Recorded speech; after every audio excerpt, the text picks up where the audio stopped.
এই যে দেখেন স্যার, বাম্পার ভাইঙ্গা বইটা গেছে দেখছেন। এই বাম্পারে কাজ করাই দিব। এই যে দরজা, এই দরজাটা খুলবেও না, লাগবেও না, এটা কাজ না করানো পর্যন্ত। এই যে বুঝছেন, ভাইঙ্গা পুরো ঢুকে গেছে। এটা আবার ওই আগের মতো কাজ করাই দেবো, বুঝছেন। ভাইঙ্গা পুরো ঢুকে গেছে। এই মাইসে মারতে মারতে আরো বাম্পারসে দেয়া করে গেছে। এইটা ছিঁড়ে গেছে গা। বাম্পার এই পর্যন্ত আসলো আর মারতে মারতে এই যে সাইডের গ্লাস ভেঙে গেছে গা, দরজার গ্লাস ভেঙে ঢুকে গেছে গা, বুঝছেন। গ্লাস নাই, গ্লাস ভেঙে ঢুকে গেছে গা।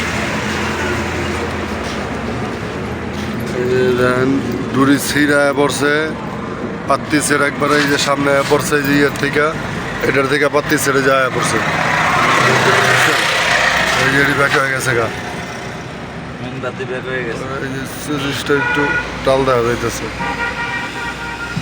মেন পাত্তি ভাজ হয়ে গেছে গা, মেন পাত্তি। ওই যে মেন পাত্তি যেটা উপরের, মেন পাত্তিটা চেঞ্জ করতে হইব, কাজ হইব না। আর এই যে চাকা দেখেন একবারে ব্যাক হয়ে রয়েছে, এটা সোজাই হইতেছে না। মিস্ত্রি আইব, মিস্ত্রি দেখাইলে তারপরে বলা যাবে। চাকা এই যে খায় লেভেলে যেতেছে। ডাইন পাশের চাকা খাইয়া এই যে লেভেলে যেতেছে, বামের দিকেও খায়। দেখছেন। এটা যে আজকে কাজ করে ঠিক হয়ে যাবে, কিরপিনি কাজ করবো না, ঠিক হয়ে যাবো গা। এই যে পাত্রির কারণে খাইছে, ওই যে আজকে ঠিক হয়ে যাবে।